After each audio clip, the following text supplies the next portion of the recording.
If practitioner wants to achieve the state of calm, he have to practice 3 training. And practitioner must be able, upright, and very upright. Sako uju suju suwajo jasa. Practitioner should be obedient. Practitioner should be in readiness to comply. Practitioner should be disposed to compliance. Today we have to explain as suwajo should be obedient. The person who is stubborn or who is not amenable to taking good advice or admonition is an unruly person. In Bali he is called Dobaja. Dobaja, not obedient person. Suwaja is obedient person. So Dobaja person, such a person is obstinate, such a person is big-headed, and he is not ready to listen to the benevolent advice given by others. So that person is in the habit of speaking counter to what others have said,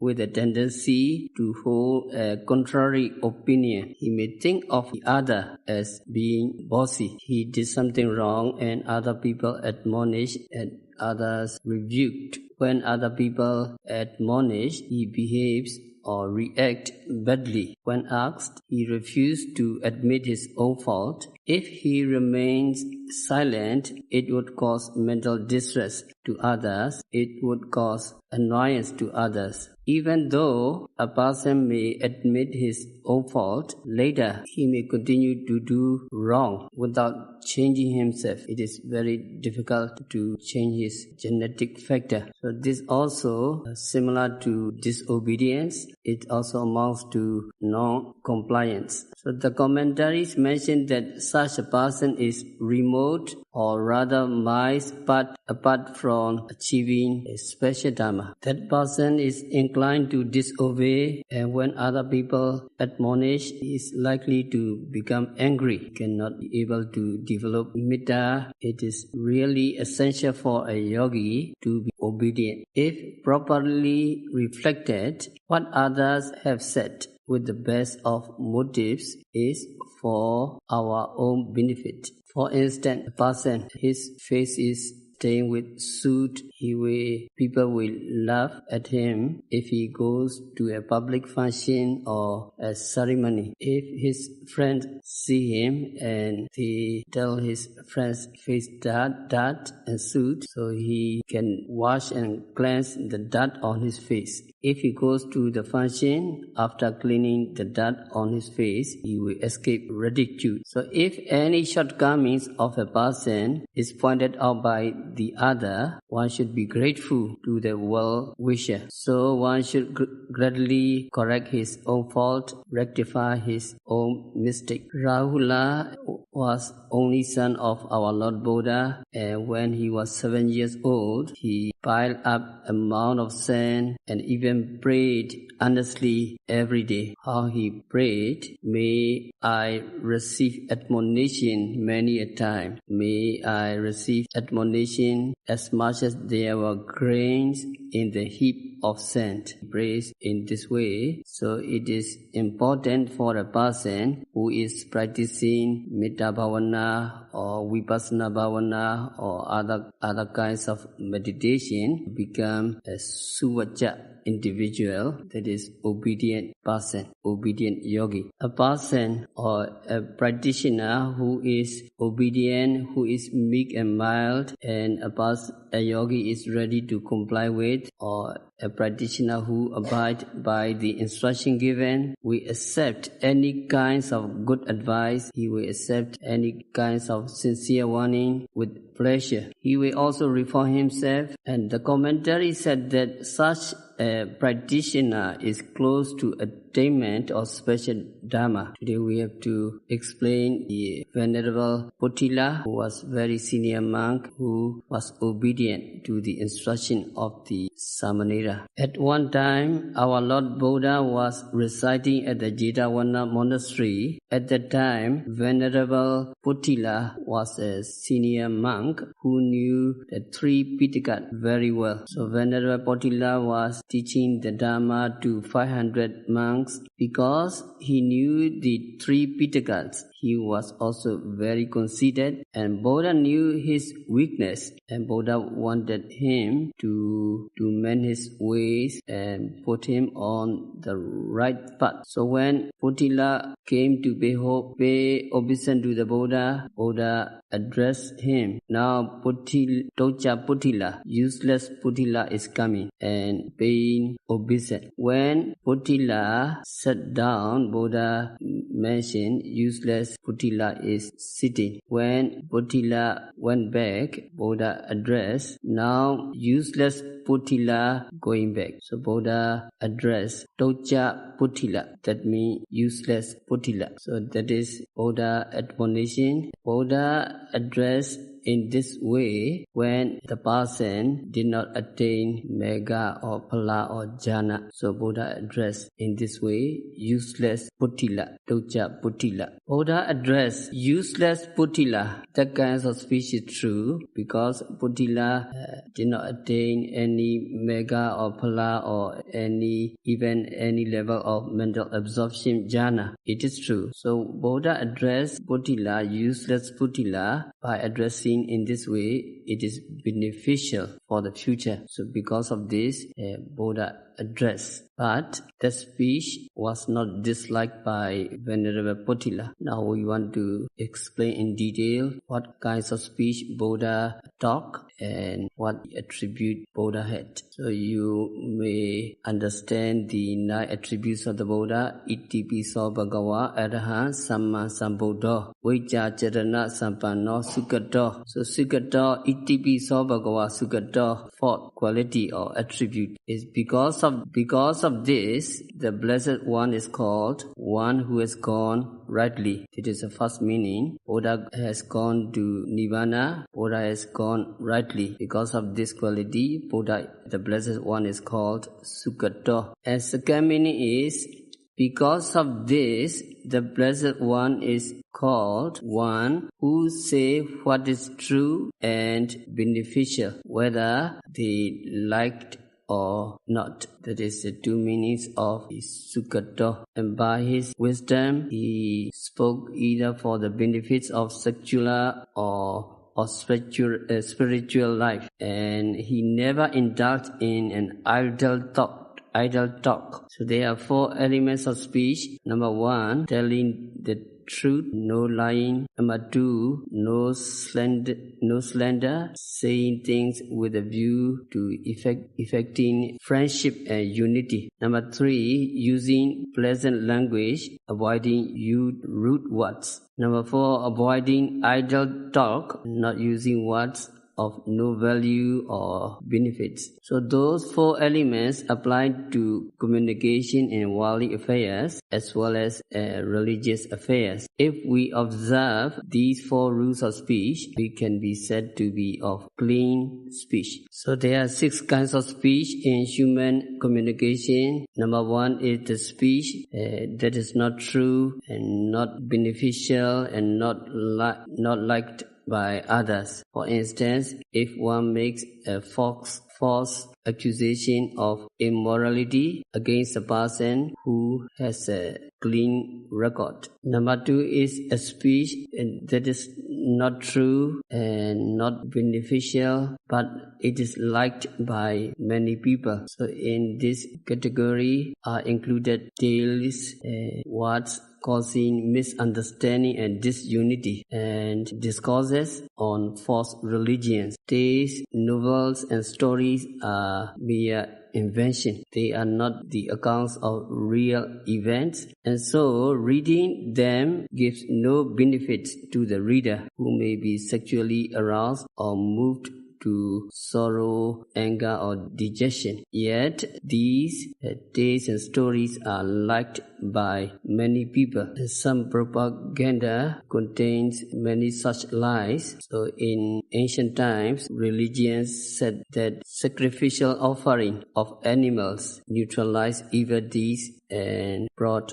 prosperity and happiness. In the time of the Lord Buddha, even King Kosala had once made arrangement for sacrifice of animals to propitiate the gods. King Kosala arranged to have 500 each of young cows, bulls, goats, and sheep killed and sacrificed. He arranged. At that time, at the instance of Queen Malika, the king Kosala approached the Buddha and submitted the case. And Buddha said that the killing the animals for sacrifice was detrimental and harmful to the king's interest. And Buddha said that on the contrary, if the animals were released and allowed to live, the meritorious deeds will bring him peace and happiness. The king Kosala realized his error and ordered the sacrificial animals released. There is no acceptable logic in killing animals for the purpose of obtaining prosperity and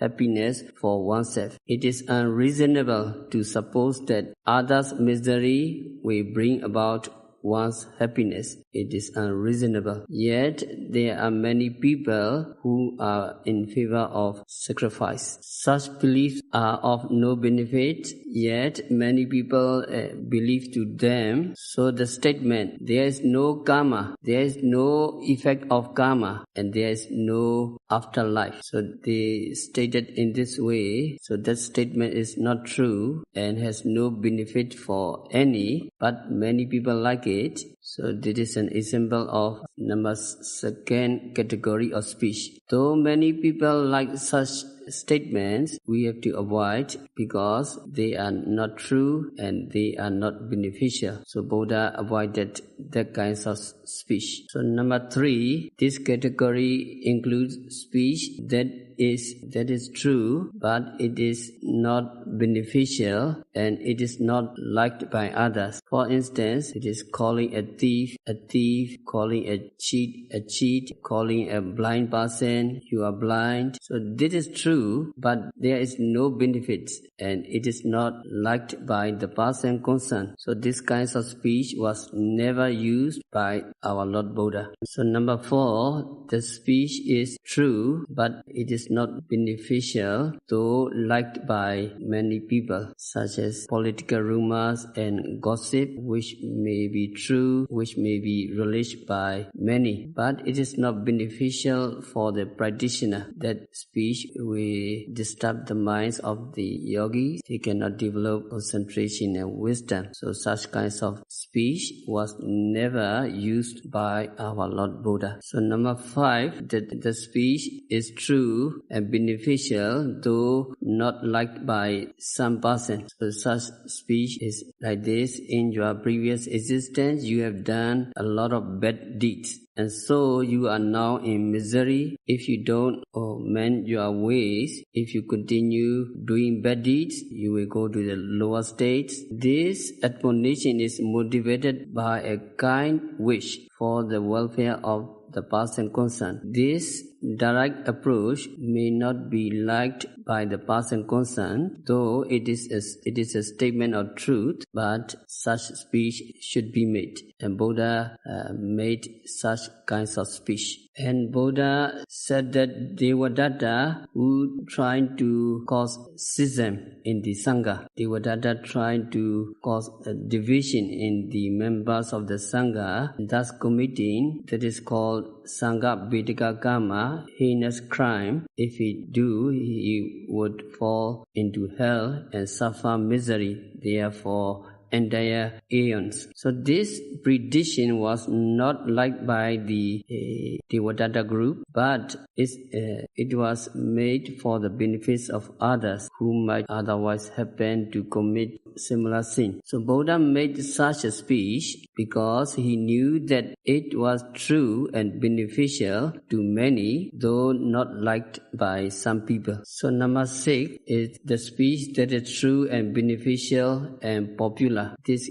category includes discourses on charity, discourses on morality, discourses on meditation. So these are the true, and it is also beneficial and liked by wise and moral person. So our Lord Buddha used this kinds of speech on appropriate occasion. The Buddha's main purpose was to make such kinds of speech.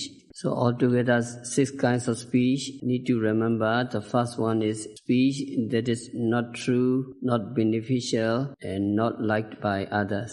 So need to remember the 6 kinds of speech. Follow my recitation. Speech that is not true, not beneficial, not liked by others. That is number 1. Number 2, speech that is not true, not beneficial, liked by others. So that is number 2. Number 3, speech that is true, not beneficial, not liked by others. So number 4, speech that is true, not beneficial, but liked by others. So number 1, 2, 3, 4, Buddha never used. So number 5, speech that is true and beneficial, not liked by others. So number 6 is speech that is true, beneficial, liked by others. So 6 kinds of speech. 1, 2, 3, 4 kinds of speech Buddha never used. The speech that is true and beneficial, though it may be liked or not liked by others, was spoken by our Lord Buddha. Of course, the Buddha chose the appropriate occasion for the use of such true, beneficial, though it may be liked or not liked by others. Buddha used these 2 speech on the appropriate occasion. He never said anything not related to the situation. So to choose the right words for the right occasion is an important matter. It is not appropriate to say something true and beneficial at a place for the monks where the festival are being held. So the monks never give speech at the wedding ceremony or blessing ceremony where people are lighted-minded. It is not appropriate to give discourses on serious subjects. Maranasati, life is not sure, death is sure, sabhi sankhara nature, all conditioned things are suffering. So that kinds of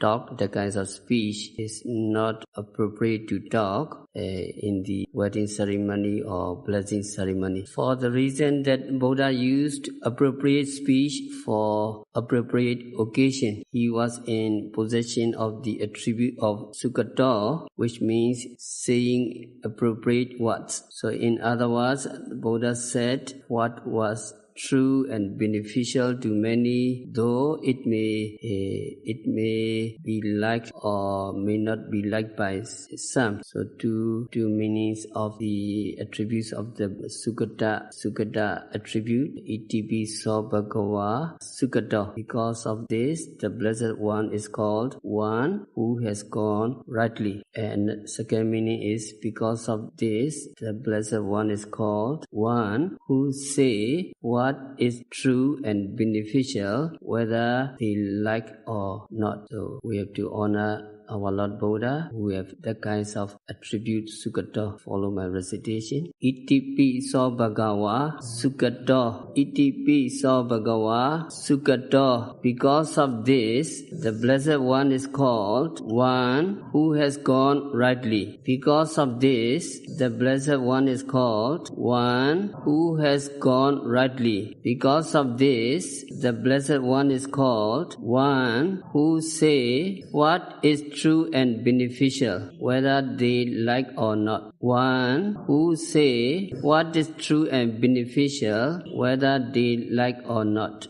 So that is the 2 meanings of the Sayadaw attributes. We have to end our discourse for today. Tomorrow we have to continue how Venerable Potila follow the instruction of the Samanera during his practice of meditation, and he practiced meditation accordingly, and how he attained special Dharma. By practicing Satipatthana Vipassana meditation, by observing every phenomena occurring at the 6 senses continuously and meticulously, may all practitioners realize the real peace in the very near future. Sadhu.